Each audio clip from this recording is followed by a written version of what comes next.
Hey,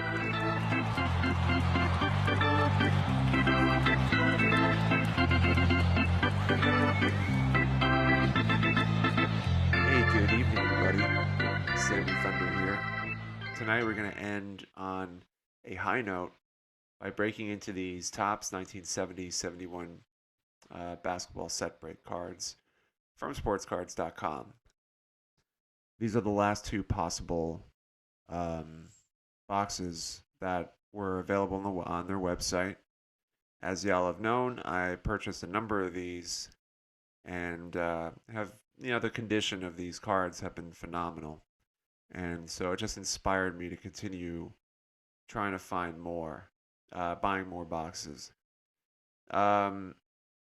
Ultimately, this is obviously just for the fun of it. Adding really awesome PC items have always been really a fun thing to do with Oscar Robertson's All-Star card, top of many others, Havlicek's All-Star card. I mean, the list goes on and on. Elgin Baylor. So the cards that we still have not found, and I'm hoping that one of the two of the three are going to be in here because there's only, like I said, there's only really two opportunities to get some really big All-Stars. I would love to find Pete Maravich's rookie card in one of these boxes. And the other one is to either find Wilt Chamberlain or Lew Alcindor. The Alcindor would be better because it's his second year. And Chamberlain obviously has had many cards prior.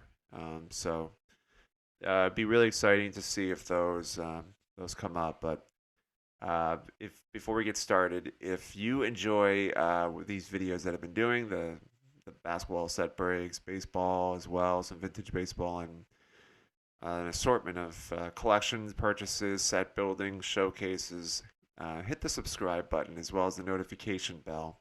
You'll be kept in the know for all future videos and all content that's going to be delivered. But let's go ahead. We'll jump right into this. So I'm going to put this one off to the side for now. And we'll break right into these.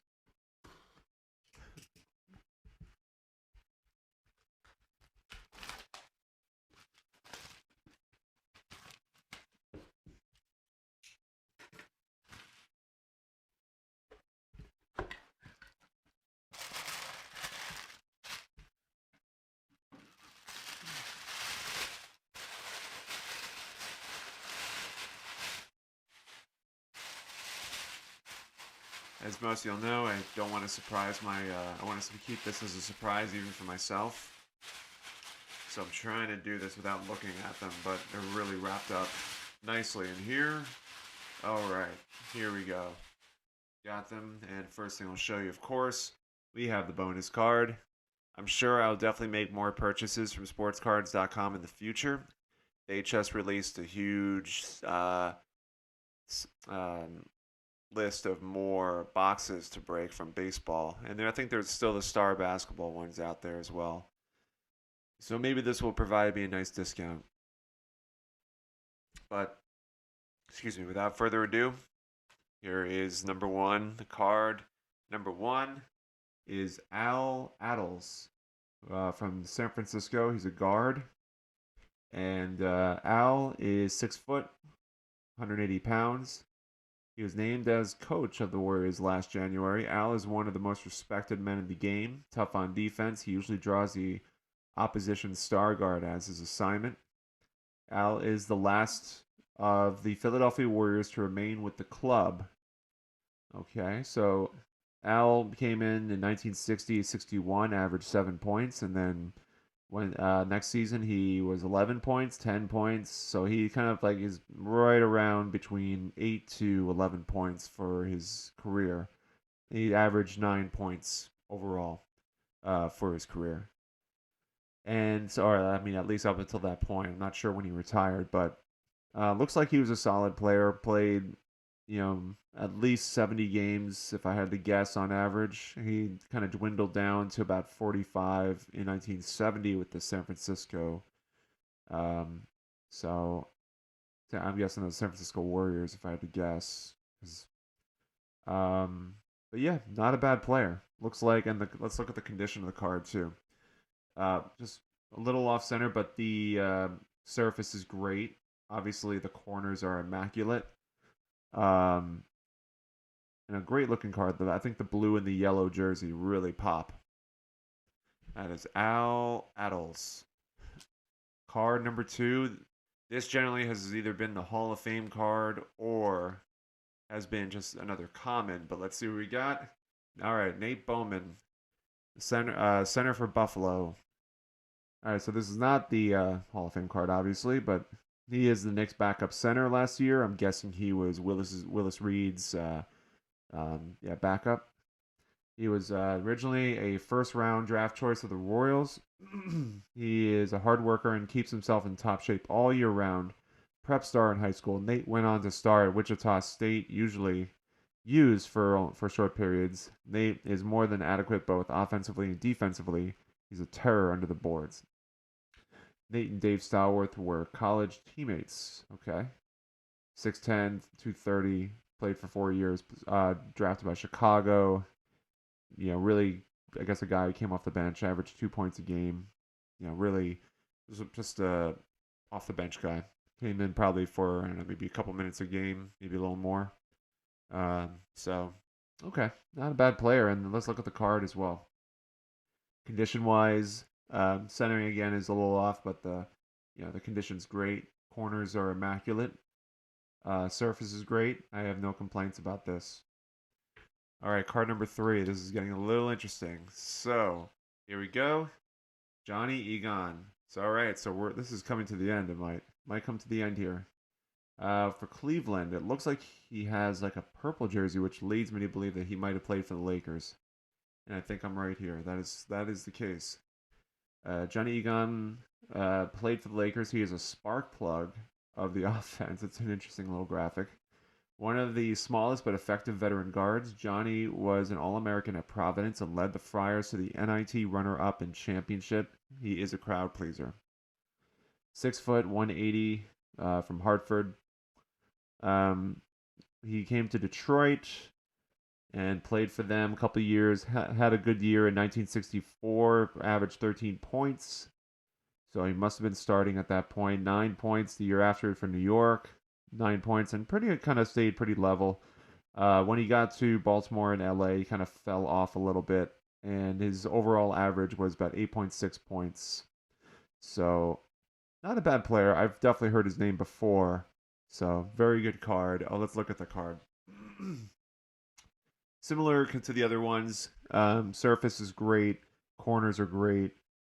Just the centering is off, but that is okay because these corners really for me and the edgeware surface centering, as long as it's not awfully noticeable, which this one sort of is, but it's not that bad. I'm using awfully very loosely here.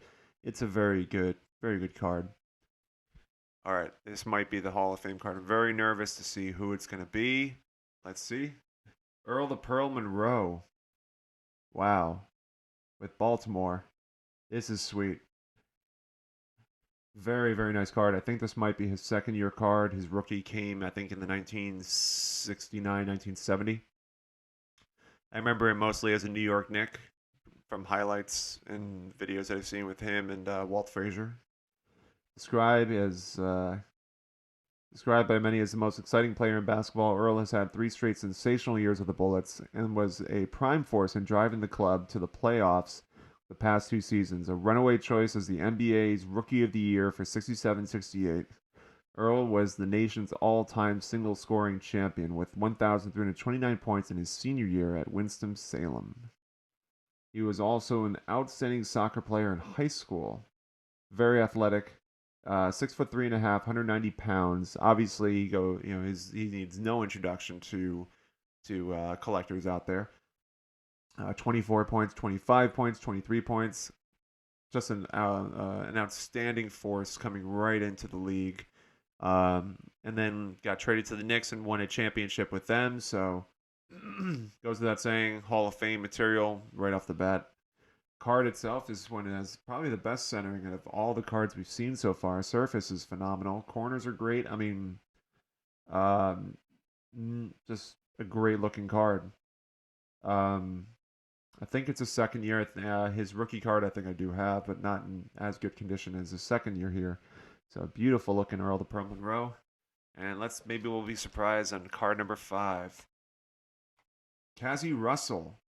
I think he's another Hall of Famer, if I'm not mistaken. Wow, this is really cool. Always finish off on a high note, as they say. Cassie Russell, forward for New York with the Knicks. Big guy. Big muscular, 6'5", 6'5.5", 218 pounds. Versatile player. Cassie is at his best up front, but can handle backcourt duty capably when called upon. Graceful operator. The speedy 218-pounder has gained the reputation as being the man the Knicks call on when clutch situations arise. Cassie combines natural ability with his size and strength, and he can drive as well as hit on the jumper. Cassie has fully recovered from a broken ankle, so I guess the year before, or maybe it was 68, 69, because I see he played only 50 games. But the numbers are good. 11 points, about 17 points, 18 points, and it kind of slipped off a little bit, 11. But with New York, you have so many offensive players. You had Walt Frazier, you had Bill Bradley, Willis Reed, Dave DeBusschere. So you really had equal distribution of points, it seemed. So very nice. And the card's in really nice shape, too. So a small ding on the left corner. Can't really see it. I don't know if y'all could see it, but yeah, it might be too small to notice here. But that's box 1. So sadly, no Maravich, no Lew Alcindor, no Wilt Chamberlain. We have 1 in 3 chances here, hopefully. So cross our fingers. We'll go to box number 2.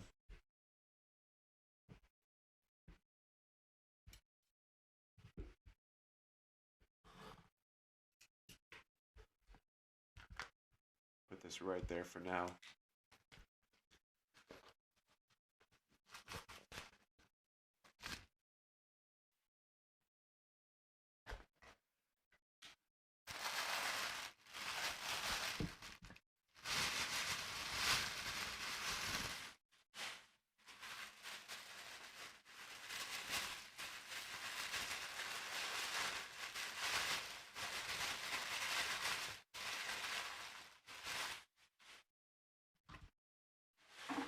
All right, as always, got the bonus card. We already talked about that.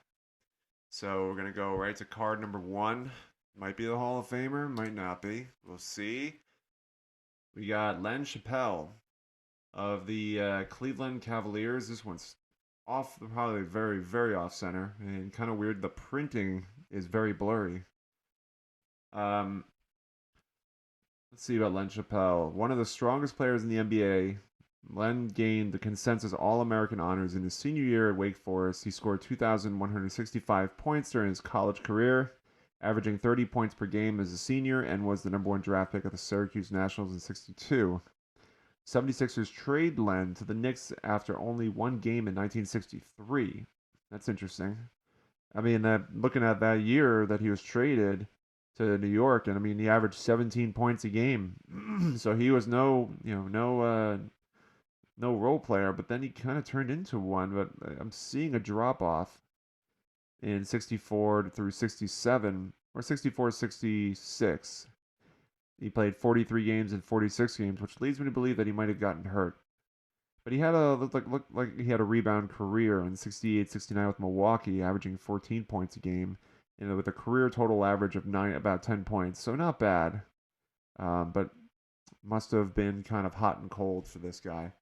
But this is Len Chappell, and a very, very smug look on his face with a very blurry printing job on that. All right, card number 2. Pat Riley. This might be his rookie card. Pat Riley, or his second year, I can't tell. Pat was brought up among an athletic family, as his father played and managed in the Philadelphia Phillies organization. His brother Lee was a defensive halfback with the New York Giants and Titans, and his brother Lenny played basketball at Florida Southern. At Kentucky, Pat helped the Wildcats gain top honors in the college polls. In '66, he was MVP 3 years and captained the squad as a senior. He was an All-American quarterback in high school, so this guy was very athletic. Played every sport. Obviously, when we think of Pat Riley, we think of the LA Lakers. We think of the New York Knicks. Never a real star player, but I mean, he averaged 7 points in his career up until that point. Um, but obviously one of the greater coaches, the basketball's ever seen, maybe next to Phil Jackson, but um, arguably one of the best coaches ever of all time. So that might be the Hall of Fame card, which is a little disappointing. I was hoping to see Wilt Chamberlain or Lew Alcindor or Pete Maravich, but perhaps somebody else got those boxes. We'll keep going though. We'll see who else we have. Bob Boozer from Seattle. And Bob Boozer had a nice career, looks like. Sonics are Bob's fifth NBA club. Bob is mainly a scorer, but can also get the ball off the board and play good defense. A member of the 10,000 point club, he's one of the game's smartest performers. And been very consistent. Looks like he's gotten a lot better over the career with 8 points in his rookie year. And he's been consistently playing. Looks like 79 games, 79, 81, 80, 82 in the last year, or the 1970 campaign, and 15 points a game, 21, 21. So a lot of good numbers. The card looks great. So I'm gonna have to look him up. I've heard the name. I just don't know too much about his history in regards to whether he did make the Hall of Fame or not. But it's a nice card. Very nice card. So we have two more left, and we have Bob Quick of Detroit. Number 2 college pick of the Bullets in 1968 after leading Xavier in his junior and senior years.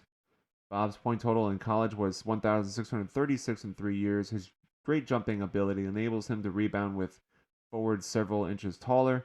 Appropriately named, Bob's quickness presents problems to bigger forwards trying to guard him. Bob spent part of last season with Sunbury in the Eastern League. Let me put this back. And so he looked like he was an off the bench guy.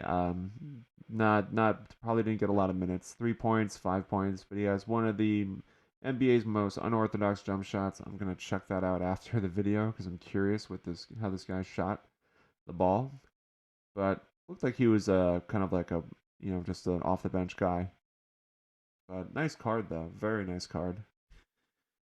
And last but not least, we have the 1969-1970 championship photo. This is the third one that I have, and you have a Dave DeBusschere signature on it. Obviously not an autograph, but very cool. This is game 3, and it must have been DeBusschere's game because let's see what his numbers. He had 21 points. Well, actually, Willis Reed looks like he dominated that game, but I guess DeBusschere gets the credibility here. I love how they kind of give the scores after each quarter here as well. So the Lakers got an early lead. They actually had a 14-point lead in halftime, but then the Knicks came rallying back and they ended up winning the game. So you're never really out. And as you can see, what I was referencing before, an equal distribution of points. You had, roughly Barnett, DeBusschere, Frazier, and Reed. All kind of starting 5 in double digits. And you can say the same about the Lakers too. You got Baylor, Chamberlain, Erickson, Garrett, West. So you got 5 players there in double digits. So very nice card. This one's actually really good too. The centering's pretty decent on this one. But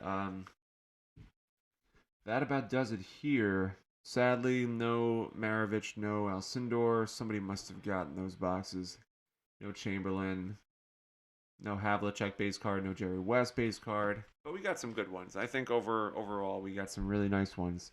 So, and I don't regret buying these boxes because they're a lot of fun, and definitely will continue looking into buying some more boxes from sportscards.com. I think for the most part, I've seen some really good stuff coming from them. So definitely look more into them since I have all these discount cards now. But thank you all so much for watching tonight, and I appreciate it. Again, if you're new and you enjoyed this, please hit the subscribe button and the notification bell to be kept in the know for all future videos. Y'all have a great night. Take care.